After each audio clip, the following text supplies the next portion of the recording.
शुरू से ही बता रहे हैं, ठीक है। मार्कंडेय ऋषि जी थे जिन्होंने यह माता नर्मदा का परिक्रमा उठाया था। उन्होंने जल हाथ में रख करके संकल्प लिया कि हे माते, दोनों टाइम आपकी घाट की आरती करूंगा, एक टाइम भोजन करूंगा, जहां संध्या हो जाएगी मैं वहां विश्राम करूंगा। ऐसा बोल करके उन्होंने पूरा परिक्रमा किया। 3 साल 3 महीना 13 दिन लगाए उन्होंने अपने परिक्रमा में। जगह जगह उनकी तपस्थली बनी। 3 साल 3 महीना 13 दिन। तभी मार्कंडेय ऋषि जी ने ऐसा कहा कि मैं मार्कंडेय ऋषि माता नर्मदा का परिक्रमा सबसे पहले कर चुका हूँ। जब उनको सबसे पहले करने का अहंकार हुआ तो मैया का नाम है नर्मदा। नर्मदे हर। नर का मतलब होता है एक मनुष्य, मत का मतलब उसका अहंकार, और हर का मतलब हरने वाली। नर के मद को हरने वाली। मार्कंडेय ऋषि जी का अहंकार टूटा। मार्कंडेय ऋषि जी खंडित हुए। जब उनको ये प्रतीत हुआ कि अब माता नर्मदा का परिक्रमा तो कोई नहीं कर पाएगा, इसके कारण उनको वो दूसरी बार कोशिश किए। जल लिया हाथ में और बोला, हे मैया, दोनों टाइम आपके घाट की आरती करूंगा, एक टाइम भोजन करूंगा, और जो मुझसे इतनी बड़ी भूल हुई, इतनी बड़ी गलती हुई, मेरा जो अहंकार था, उसके प्रायश्चित के लिए आपके दोनों तटों में हजारों नदी नालों का संगम है।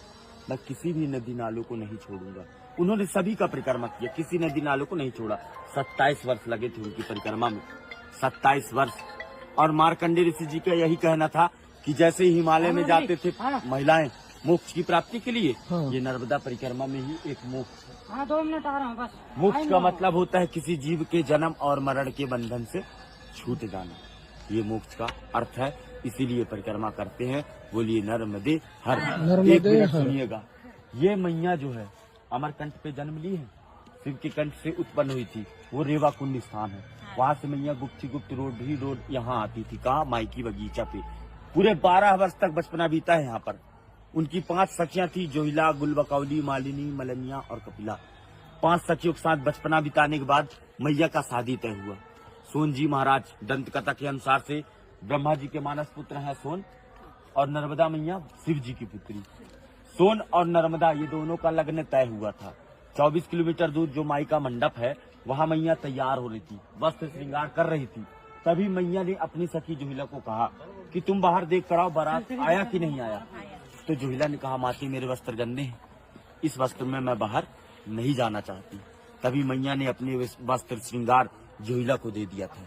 जोहिला उस वस्त्र श्रृंगार को पहनकर बाहर चली गई। जितने भी बाराती वाले थे सभी देखे, इतने सुंदर रूप, यही दुल्हन की रूप में लग रही है। उसे मंडप पर बैठाल दिया गया। जोहिला भी जानबूझ करके बैठ गई, और जो है छल कपट करते हुए वो बैठी। सोन जी महाराज जाने अनजाने में बैठ गए। दोनों की शादी लग्न करा दिया गया। मैया तभी से कुंवारी कन्या के नाम से मानी गई। माता जी का शादी लग्न नहीं हो सका। मैया एक कन्या से जलधारा के रूप में परिणित होने का भी निर्णय ले ली। और जब वो जलधारा बनती है तो अमरकंठ पे माता जी का मस्तक है, नाभि कुंड पे, नेवावर पे नाभि कुंड है, और चरण समुद्र में है। इस नदी का परिक्रमा आप इसलिए कर, एक ही नदी का परिक्रमा किया जाता है, नर्मदा नदी, जो कि गंगा, जमुना, सरस्वती माता आपकी सभी से सर्वश्रेष्ठ है। जैसे गंगा की स्नान मात्र से, जमुना के जल आचमन से, सरस्वती के जल छींटे से जो प्राप्ति मिलती है, माता जी को मात्र आंखों से देख लीजिए, दर्शन कर लीजिए, तो दर्शन से वो प्राप्ति मिल जाती है।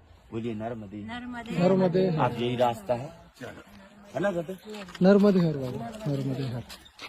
बढ़िया, आपको अच्छा लगा? बहुत बहुत।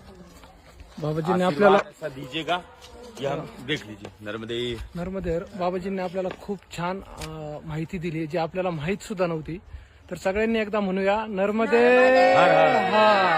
जय हो मैया, आपका अच्छे से पार लगे, घर द्वार में कभी परेशानी ना आए।